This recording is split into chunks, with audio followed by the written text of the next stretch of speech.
Hi, I'm... Name censored for privacy reasons. Huh? And I'm... Name censored for privacy reasons. And we are going to talk about P.T. Barnum and the Hartford Circus Fire, and it's animated. Hence the name P.T. Barnum and the Hartford Circus Fire animated.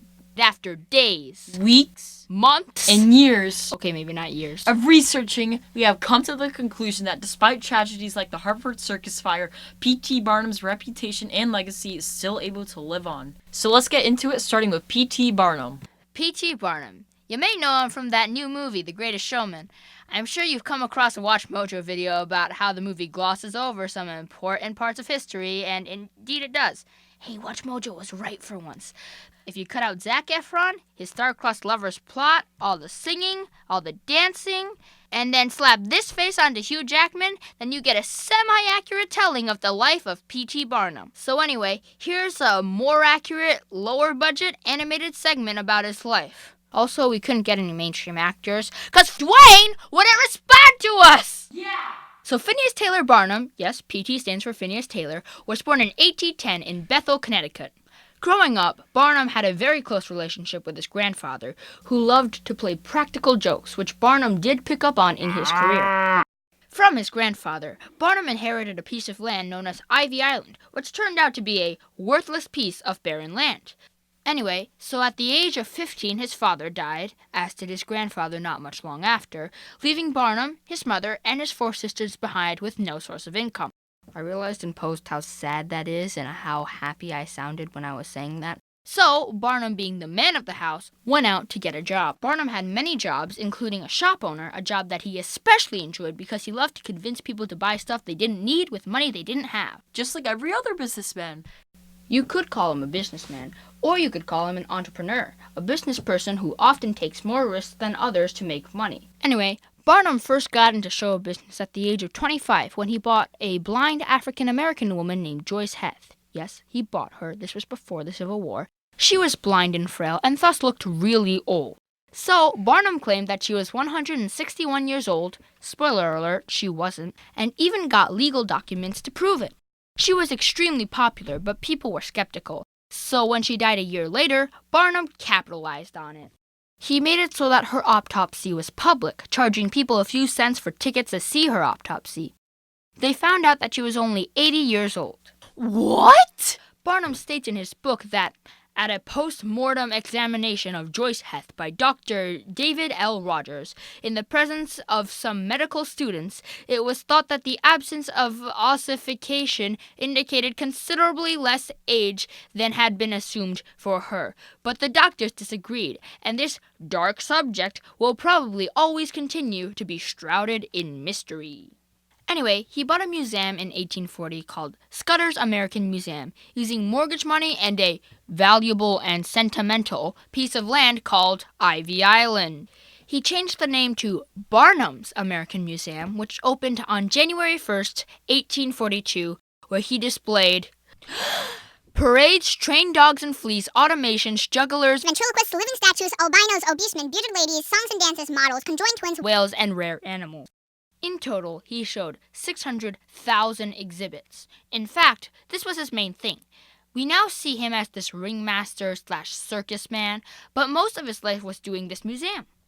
His museum was successful for 2 main reasons. The time period was one that Americans really wanted to learn more about the extraordinary things in the world, and anyone could come. At a low price of 25 cents per person, kids half off, people from the poor and working class could afford admission, and people of all backgrounds could enjoy his exhibits. To quote the man himself, "One need not speak the native tongue of this great country to enjoy my exhibit."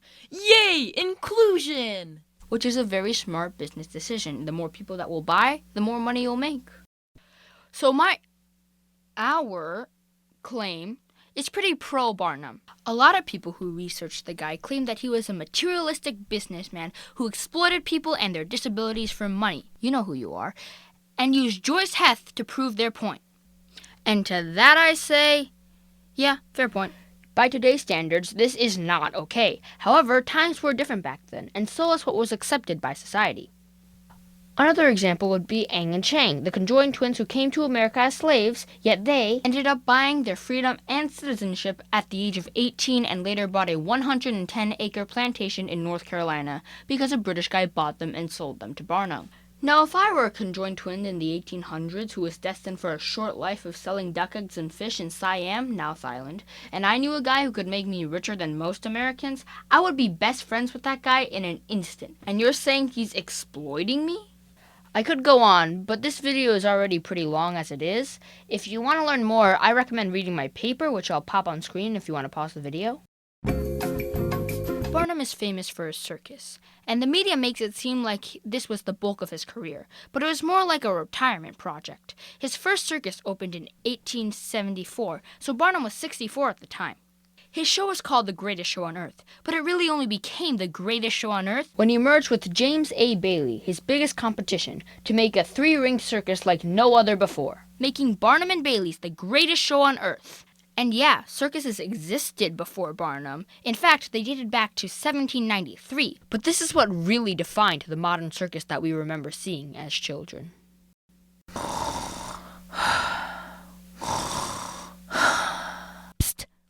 Oh yeah, the Hartford Circus Fire, the day the clowns cried. It was a sunny day on July 6th, 1944. A lot has happened since the death of P.T. Barnum in 1891. The Ringling Brothers Circus bought Barnum and Bailey's to create the Ringling Brothers Barnum and Bailey's The Greatest Show on Earth. What a mouthful. Also at this time, a certain World War II was happening, so everybody was more than happy to get their minds off the war. And hey, look, the Barnum and Bailey Circus is in town. So naturally, people were cramming to their seats waiting for the circus to start. But just after the circus started, there was an outbreak of yells and cries. It was a complete disaster. People were scrambling and yelling. A total of 168 people died, with hundreds more injured. But what happened for all this outbreak to occur? That's one of the most discussed questions about the circus fire. Unfortunately, we only have theories to base off the start of the fire due to the poor investigating. One of the most well-known theories is that some smoker dropped a cigarette on the tent, which caused it to set on fire. However, that theory has been disproven because of science.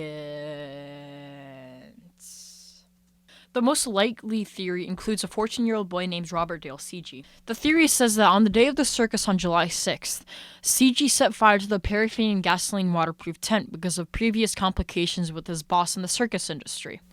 Although the fire caused tragedy and a lot of terrible outcomes, there are plenty of positive ones too. For example, smoking laws were reinforced. The community of Hartford responded quickly, handing out food and medication to the injured, and there was a memorial built for the victims. Unfortunately, it takes a big tragedy like the circus fire to make the community realize that there needs to be an improvement of rules. If you remember back to 8 minutes ago, there is a huge sentence on the screen that was pretty important. In case you missed it, here it is again.